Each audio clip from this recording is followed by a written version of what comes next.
So I have two. They're both kind of the same. I'm going to go with the one that I haven't read. Okay. So I don't even get a choice. Yeah. They're both relating to trips. Like vacations? I'll give you a choice. Mm-hmm. Am I the asshole for telling my husband he can go on a trip with his sister on his own if he wants to cancel our trip to join theirs? Or am I the asshole for missing my father-in-law's funeral after my mother-in-law booked my husband first class but me economy? I want that one. That's what I was going to pick. Yeah. Uh-oh. Okay. Uh-oh. I'm honestly... Oh, you just push it back on. Sorry, guys. I'm going to be the most hated co-host on this entire podcast after this episode. I think you're okay. I'm just like really not doing well. Okay, sorry. Me, 31 female, and my mother-in-law don't have a close relationship. She's civil towards me, but can be a bit passive-aggressive at times, and we tend to disagree oftentimes. We live in a different state. Father-in-law passed away suddenly, and mother-in-law told me and my husband to come attend the funeral.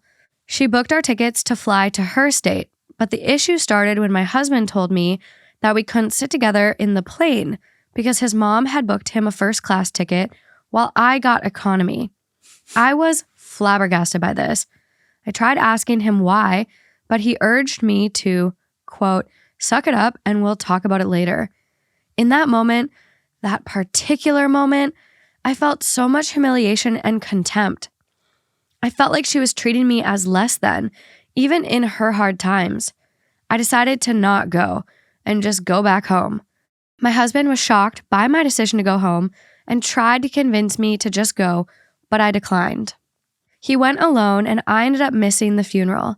He was livid, just calling me and texting nasty things, calling me petty and spoiled. He said that I should be grateful his mom paid for my ticket to begin with. Then she said she doesn't owe me a goddamn thing. I argued about how she could have just booked us both in economy if money was an issue, but he called me pathetic for thinking about it when his dad just died. He said I was cruel what I did and that his mom and family will never forget that I missed the funeral over ridiculous reasons. Am I the asshole for going home over this? Yeah, I think so. Yeah. You think so too? Be honest. Yeah, I think this is a very... this isn't an easy situation to land judgment on. Why? It's just like very shitty. But I think overall, yeah. You get to go first this time. Okay. Thank you so much. I'm so delighted. Let me put you on the spot because this one's really hard. Is it? She missed a funeral. Yeah. What is so bad about that? Like, okay, yeah, No, she should have gone. She absolutely should have gone. Okay, so then what's the angle that you're taking? I'm like very confused. I'm confused too. I'm confused. We're all confused. Yeah. But there's clearly, that was... The bottom line is she should have gone. Bottom line, should have gone to the funeral. Ask questions later. Later, you can say, you can have this conversation of why was I booked on economy? You know, it's not necessarily, like, I agree. I'm sorry, my thoughts are all over the place. I agree with the son that she should be grateful because that's not standard. You don't typically, like if you go to a funeral that's on your own volition, you're paying for your airfare. I have not been to a funeral where someone just buys my ticket unless I was like a minor and it was like my grandpa and my dad was like, you need to come home for a funeral. Yeah, no, it's typically pay your way. That's different. But when you're a full adult, you know, independent. Well, and she just lost her husband, who it sounds like they were still together for quite some time. Right. I think that I would have, bottom line, she's an asshole for not going to the funeral over something so stupid and petty. I mean, obviously the signaling's not great. You don't feel great. There's clearly something in the air. The mother-in-law has something. She's sending a message. But like. Let her win. Let her win on that day. Right. Okay. Let her win the battle. Yeah. You can deal with the war later. Like, I agree. You're convincing me. Yeah, like later, pull her aside. You know, when the dust is settled, obviously not on funeral day, whatever. Pull her aside or talk to your husband and say, hey, like I felt a little slighted by that. If money was an issue, she could have booked us both in economy, but it felt like a direct slap in the face to be put. Yeah. And there's nothing wrong with economy. I mean, the average person flies economy. I fly economy all the time. every single time. That's literally all I fly. That's all I fly. So it's like, I don't see anything wrong with economy from where I sit, right? And there's some people where they would rather like literally die than fly economy. Like I get that. But in this situation, I mean, suck it up. That's my opinion. And then later have the conversation, because it does feel like a message was being sent. Yeah, But absolutely. she could have not bought you a ticket. So clearly like your presence was still invited. Wanted. That is true. There could have been a bigger snub. It's still a snub, but it's also like she could have not bought you a ticket at all. Yeah. Because really, you don't have to be there. Right. Her son does. They have a tense relationship. And I think the mom maybe has a very close relationship with, like, we don't know a lot about this relationship here. Sounds like maybe he's a mama's boy. I don't know. Maybe she wanted, from her view, right? Think of it as like a mother, which is hard for someone who's not a mother. I will say that right now. But the mom could have been thinking, you know, my son's been through a lot. He just lost his father. I want to treat him a little bit. Give him an upgrade at first class. It's a little shitty that she left his partner out of it. But she might have been just viewing it as like, I'm trying to treat my son. Well, even nicer, maybe there was only one first class ticket left. Right. So maybe she tried to buy two and then there was only one seat left. That's where communication is key. Yeah. Hey, hun, tried to book you both in first. There was only one. Do you mind if I put Ryan in first? He just lost his dad. I thought it'd be like a nice little experience for him. If it, you know, it's still kind of like shitty. Like, read the room. Like, most couples would rather fly together. Absolutely. Like, if I got upgraded to first class and my partner didn't, I'd personally rather sit next to them on a flight. Me and Justin talked about this actually, because this is like a reality we could have faced. And granted, we weren't flying to a funeral, but we did talk about that, like where we got put on a point upgrade list thing happened. I don't know. It's crazy. And we talked about like, what if one person got upgraded and the other didn't? Yeah. And we literally talked about it where like we would switch off. Like it was a 12-hour flight. Like you would have got to sleep in the little thing for 5 hours, and then I would have got to sleep in That's a fair. It just depends on how long the flight was. It's like a long 3-hour flight. We wouldn't have done that. And also for you, that was an experience. Like, it's not something that you get to do all the time. So it was like, that was a once in a lifetime thing. Yeah, let's not throw this experience away. Let's both share it. Yeah. I think that's totally fair. Yeah. But it's like. But if it's like a 2-hour flight, like if it's a flight to Minnesota and I got upgraded to first class and my partner didn't, I'd be like, honestly, I'd rather sit with you for 3 hours than. So that is like where I'm like, there is a comment from OP, an edit. There's no comments from OP responding to people, but the edit goes, one of the reasons I didn't settle for the economy ticket was because I wanted to sit next to my husband and support him. He sobbed the whole ride to the airport, and I didn't want to leave his side. I was shocked when he told me we couldn't sit together, and how he said it like he had no issue with it. Which it kind of contradicts itself. Like, I didn't want to leave his side, but I was okay going home and not going to the funeral. But I left his side. So I'm like, yeah, it definitely was a pride thing in the moment where like you did feel snubbed and you let your pride win over supporting your partner. But it's also like, why didn't he in that moment be like, hey, you know what? Is there any way you can like downgrade my seat and give us a flight voucher or a gift card or whatever? Yeah.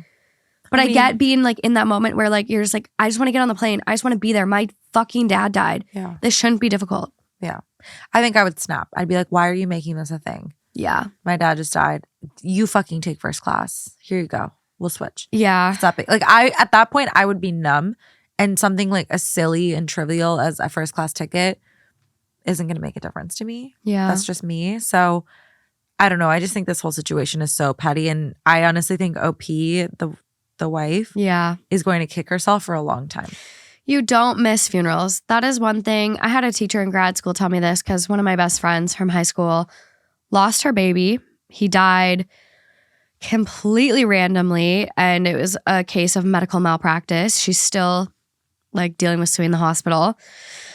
And I had this teacher where I broke down crying. I was like, I don't know what to do. Like, we have this presentation on Monday and like the funeral's Monday. Like, what do I do? And she sat me down. She's like, you know what? Don't worry about this exam. You can take it whenever you get back. I'm not worried about it. Go. She's like, there's one thing in life that you don't miss and that you will regret. And it's funerals and weddings. Really, weddings? Yeah, she lumped that in too, and ended up missing the funeral because I had a different teacher that wasn't accommodating. Wow. And literally, It was so fucking heartbreaking. It was the biggest joke of a presentation that I didn't need to be there for and could have Zoomed in.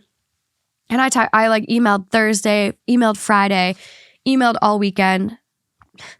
I landed in LAX because I was like, I can't get kicked out of my doctorate grad program because of this for a funeral. Like, as important as it is to be there and support one of my best friends, I can't. Yeah. And as I touched down on the tarmac at LAX, took airplane mode off, email. Yeah, well, I guess you can miss it and zoom in. Oh my God. And I'm like, you fucking bitch. I'd be so furious. I emailed you so many times. Like, if you're a teacher, be fucking accommodating. We're human. We're human. We're human. And in life, it's funny because they frame it as we're preparing you for the real world. Really? The real world has been a lot. No one's ever asked me in the real world for a doctor's note or a death certificate. If I say I'm out of office today because I'm dealing with a family emergency or death, they take it at face value. Everyone leaves me at that. That's it. So this whole bullshit thing of like, we're preparing you for the real world. I get it. There needs to be boundaries. Kids need structure. But like, that was a little much. I remember having a teacher asking for a death certificate. And it's like, how insensitive. Like, so rude. Right. It was just, it's not like if you're using that excuse every other week, okay, fine. Maybe you need to start like having some backup. But yeah. To me, it's like this whole like, we're preparing. No, you're not. No, you're not. You're just being cynical. We also nowadays, I think especially with, the queer community, we all have very different definitions of family these days. And I think asking someone for a death certificate is the most insensitive, like callous, heartless thing you could ever do. Because also like I might attend the funeral for my best friend's dad, who grew up so close with him. And you're going to ask the family for a death certificate? What? Yeah.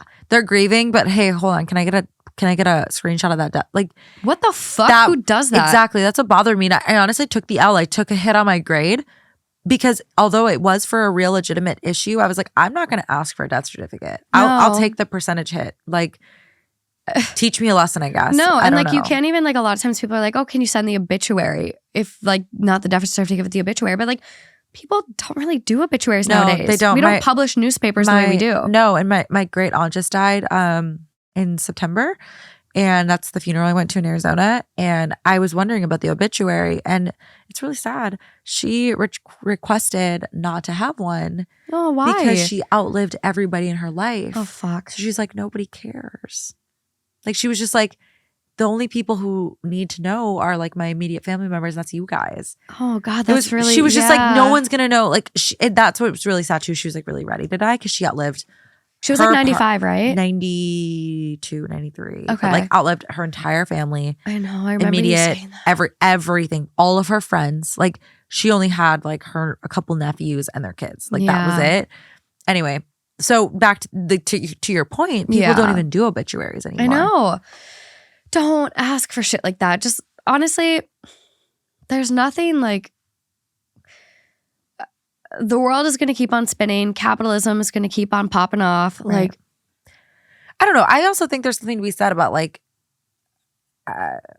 if a kid can navigate grief and all these unforeseen circumstances and still like deliver and do really well on a test, like that should just be enough. Like, why are you making them go out of their way to like prove that they experienced a tragedy? They still have to take the same test. Right. Exactly. It's the same test. They're still taking the same Maybe thing. they bought a weekend, but like, I don't know. I think if it is repetitive, and again, we're not teachers, we're not coming at teachers. Like we both, Morgan and I like we're like academics at heart. Like we love school, we love learning, love teachers, so much respect. But I just think that it's a little archaic in the sense of like this whole holding you to like doctor's notes and things like that. It's weird. It's a little bit trivial to me. It's, and the world has changed so much. And I understand if it's a pattern, like same kid. Your grandma can only die 4 times. You only have 4 grandmas. Or like there's always a family emergency right before an exam. You start to pick up a pattern here.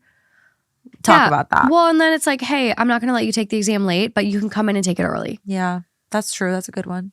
There's other means to that. But sometimes it's hard because if the exam's like tomorrow and it's like, hey, someone just died tonight. What are you going to do? But I get it. I mean, it was always tricky. I felt like that was so tricky growing up. I know. But honestly, that's why I think it's changed. The world has changed. I think that's why our generation is so like burnout, because we would work through everything because we were going to take a hit.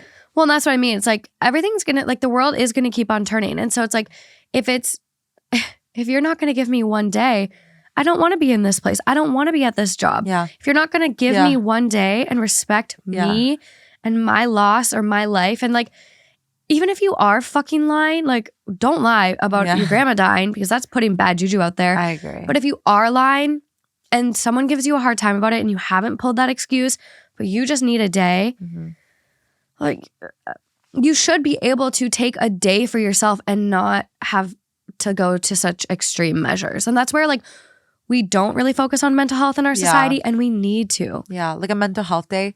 Yeah. That should be the excuse. You should get 5 of them a year. Yes, I need a mental health day. Give me 2 weeks of them a year. Like, the fact in America that we only have 2 weeks of PTO, you have to work 300 and...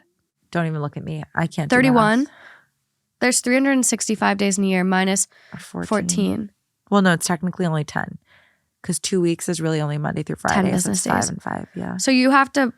Okay. We're not. I'm just... 52 weeks a year, 5 days a week. You're really gonna... I want to do this math because I want to prove to myself I can do it mostly. All right. So 52 weeks times 5 days a week, 260 days, and you only get 10 off.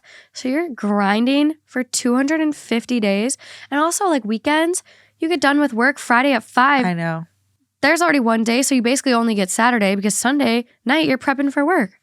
It's bullshit. We need to make 4-day work weeks a thing. I know. I want to be like France where they take August off. I love France. I want to just be a French woman. Back to this one. Okay. Top comment on it was, everyone sucks here. The seat issue was more important than supporting your husband after the death of his father. Yeah, I agree. Yeah, I do That's agree just something too. where you look back and you're like, I let a stupid little tantrum take away from a very important day that was not about me. That's a moment where it's like, today's not about you. It's not even remotely about you. It's not even a little bit about you. It's just not about you. So sit your fucking ass on your economy seat that you didn't pay for. Put a little smile on your face and show up to the funeral. Yeah. And show face and show support and go cry about it later. Like, you can have this conversation later. And the next comment kind of picks off like exactly what you just said. This is exactly the point. Obviously, mother-in-law is an asshole for her actions. They were uncalled for and petty. But you made your husband go to his father's funeral without the support of his spouse. And you did this over a first-class seat. You played right into your mother-in-law's hands and may have caused irreparable damage to your marriage. Yeah. Mother-in-law might be... She might have set a trap. She might have set a fucking trap. She might have bamboozled her. Exactly. Like, life is full of people testing you and people being shitty. You can't make, like that quote, you can't make people do right by you. So if mother-in-law has a bone to pick with you and she's out to get you and an ABC, this, that, and the other, and she's wanting you to fail, she's committed to you failing. Yeah. That's on her. But don't give in. Don't play into it. Don't give her the ammo. Don't give her the ammo. You be a good person. Like now you're shittier. No one even cares that mother-in-law bought you economy and her son first class because now everyone's just focused on the fact that you're not there. Didn't go to the funeral over a stupid flight seat. Bottom line. Right. Like you lose. You outshined her in the asshole game. She's literally singing that Nicki Minaj song. I win. You lose. Literally. But like this was probably so calculated. Right. And even if it wasn't though, it's like, let her be an asshole. Let her make a fool of herself. Just be a good person. Focus on what you can control. Yeah. And what you can control is showing up, showing support for your husband and being there. It doesn't matter if you're on economy or first, like you're getting there and you're showing up. Yeah. Well, and so the next comment, like it kind of goes, like these people kind of pop off. And so someone goes, I agree, everyone sucks here, but I'm including significant other in this. There's no reason he couldn't go support his mom and support his wife by just ... sitting in economy with OP, which we did touch on. But again, like in the moment at the airport, and knowing the context of the fact he cried all the way to the airport, this man is distraught. He's frazzled. He's distraught. He's like, I don't give a fuck about the seat. Let's just get on this fucking plane. I don't want to talk to one more person. My dad died. Also, there's a lot of assumptions here. Like we're assuming a lot. No, not even you. Like the commenter, like, how do you know that was even an option? Maybe economy was sold out. This is, yeah. Maybe they got to the airport too late and no changes could be made anymore. Maybe Yeah. they found out that mother-in-law overpaid $1,000 to get him in first class. You're just going to flush that down the drain? Like out Yeah. of guilt, I'd be like, no, I have to sit in first class. Like my mom spent a lot of money on this, even Yeah. though she's being an asshole. Like, I don't know. There's just a lot of assumptions tied to that. Like, oh, he could have just sat in economy with his wife. Could he? Or maybe there's no seat. There were no two seats next to each other. So it's like, yeah, I can sit in economy by myself to prove a point. Well, and that is something to be said. Like if this was a last minute flight, maybe she truly just was buying the seats available. Maybe there were two seats left available in this whole aircraft. I'm going to give the first class ticket to my son, Right. who lost his dad, Right. versus put his wife in that seat, Right. out of the two seats available. So that could be a reality. And so that comment that everyone sucks, but I'm including significant other, that had 5,000 upvotes. Someone responds back and goes, he didn't go to support his mom. Yeah. He went because his father died. Yeah. He didn't need to support his wife. His wife needed to support him because, again, his father died. And OP failed miserably at a time where what she needed to do was incredibly obvious. Suck it up, buttercup. Yeah, that's tough. I literally, like, my dad likes to joke about, like, the fact he's outlived his dad's age. And every time he brings up him dying, I bawl. So, like, I just can't even. Yeah. I can't even. I just, that's like that to me is like princess tantrum. It is. You know? It's just shitty.